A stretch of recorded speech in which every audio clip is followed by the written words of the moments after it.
کس طرح سے آپ کو یہ مولوی لوگ گمراہ کرتے ہیں اور بیوقوف بناتے ہیں اور صحیح حدیث پر عمل کرنے سے روکتے ہیں۔ اس ویڈیو کو پورا دیکھیں اور آپ ان سے بچ کر رہیں، ورنہ آپ کا ایمان خطرے میں پڑ سکتا ہے۔ آئیے ویڈیو کو دیکھتے ہیں۔ صحیح بخاری میں ایک حدیث پاک ہے کہ رفع دین ثابت ہے، کیا کبھی رفع دین کرنا چاہیے؟ صحیح بخاری میں حدیث ہے، رفع دین لکھا ہوا ہے، میں مانتا ہوں۔ کون کہتے نہیں مانتا؟ ہم سارے مانتے ہیں لکھا ہوا، لیکن بات پوری کرے نا۔ یہ بھی لکھا ہوا ہے کہ حضور ہمیشہ کرتے تھے، یہ تو حضور کی ماضی کی زندگی کا واقعہ لکھا ہوا ہے۔ صحیح بخاری میں جو حدیث ہے اس کا راوی عبداللہ بن عمر ہے، یہی عبداللہ بن عمر رضی اللہ عنہ کی روایت مسند ابی عوانہ میں ہے کہ مکہ میں کرتے تھے، مدینہ میں چھوڑ دیا تھا۔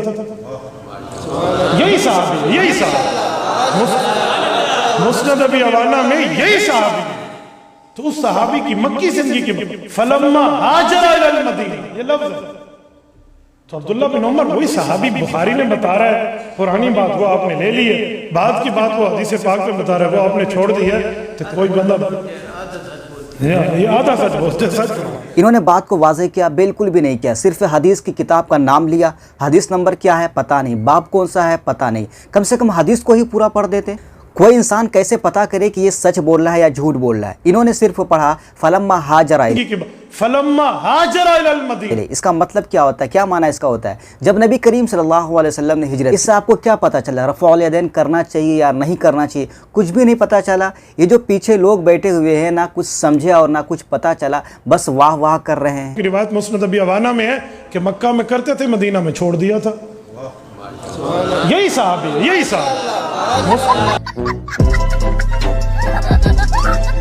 خیر آئیے پورا ویڈیو دیکھتے ہیں۔ الحمدللہ والصلاۃ والسلام علی رسول اللہ، اما بعد۔ میں نے پچھلے درس کے اندر بھی یہ بات عرض کی تھی کہ مفتی عبدالواحد قریشی صاحب نے بڑے وثوق اور اعتماد کے ساتھ لوگوں کے مجمع میں یہ کہا کہ عبداللہ بن عمر رضی اللہ تعالیٰ عنہ فرماتے ہیں کہ ہم مکے میں رفع الیدین کرتے تھے اور مدینے میں آ کے ہم نے چھوڑ دیا تھا، اور حوالہ دیا ہے مسند ابی عوانہ کا۔ میں نے پچھلے درس کے اندر بھی یہ گزارش کی کہ مفتی صاحب یہ قرض ہے آپ پہ کہ آپ نے مسند ابی عوانہ سے یہ الفاظ ثابت کرنے ہیں کہ عبداللہ بن عمر فرماتے ہیں کہ ہم مکہ میں رفع الیدین کرتے تھے اور مدینے میں نہیں کرتے تھے۔ مدینے میں اللہ کے رسول علیہ الصلوۃ والسلام نے رفع الیدین کیا ہے۔ آج اس کے حوالے سے ہمارا دوسرا سبق ہے، اس کی دوسری دلیل سنیں۔ صحیح بخاری ہے، اس کی حدیث نمبر 737 ہے، 737۔ مالک بن الحویرث رضی اللہ تعالی عنہ وہ فرماتے ہیں، ابو قلابہ یہ بیان فرماتے ہیں کہ میں نے مالک بن الحویرث رضی اللہ تعالیٰ عنہ کو دیکھا کہ وہ نماز میں رفع الیدین کیا کرتے تھے، رکوع جاتے وقت بھی، رکوع سے اٹھتے وقت بھی، اور نماز کے شروع میں۔ اور مالک بن الحویرث رضی اللہ تعالیٰ عنہ یہ فرماتے ہیں کہ میں نے اللہ کے رسول علیہ الصلوۃ والسلام کو ایسے کرتے ہوئے دیکھا ہے۔ یہ واقعہ مالک بن الحویرث رضی اللہ تعالیٰ عنہ کا رفع الیدین کرنا اور ان کا نبی کریم علیہ الصلوۃ والسلام کو رفع الیدین کرتے ہوئے دیکھنا، یہ واقعہ مدینے کا ہے۔ اس کی دلیل امام حافظ ابن حجر رحمۃ اللہ علیہ نے فتح الباری میں حدیث نمبر 628 کے نیچے 628 کی تشریح میں یہ بات لکھی ہے کہ مالک بن الحویرث جو ہے وہ نبی کریم صلی اللہ علیہ وسلم کے پاس بنو لیث کے وفد میں غزوہ تبوک کی تیاری کے وقت آئے تھے، اور حافظ ابن حجر رحمۃ اللہ علیہ نے ہی غزوہ تبوک کی تاریخ اپنی فتح الباری میں حدیث نمبر 441 کی تشریح میں یہ بات لکھی ہے، بلکہ 4415 حدیث نمبر 4415 اس کی تشریح میں حافظ ابن حجر رحمۃ اللہ علیہ یہ لکھتے ہیں کہ غزوہ تبوک یہ 9 ہجری میں ہوا ہے۔ اس کا مطلب یہ نکلا کہ مالک بن الحویرث رضی اللہ تعالیٰ عنہ نبی کریم صلی اللہ علیہ وسلم کے پاس 9 ہجری میں آئے ہیں، اور 9 ہجری یہ سال نبی کریم علیہ الصلوۃ والسلام کی زندگی کے آخری ایام میں سے ہے۔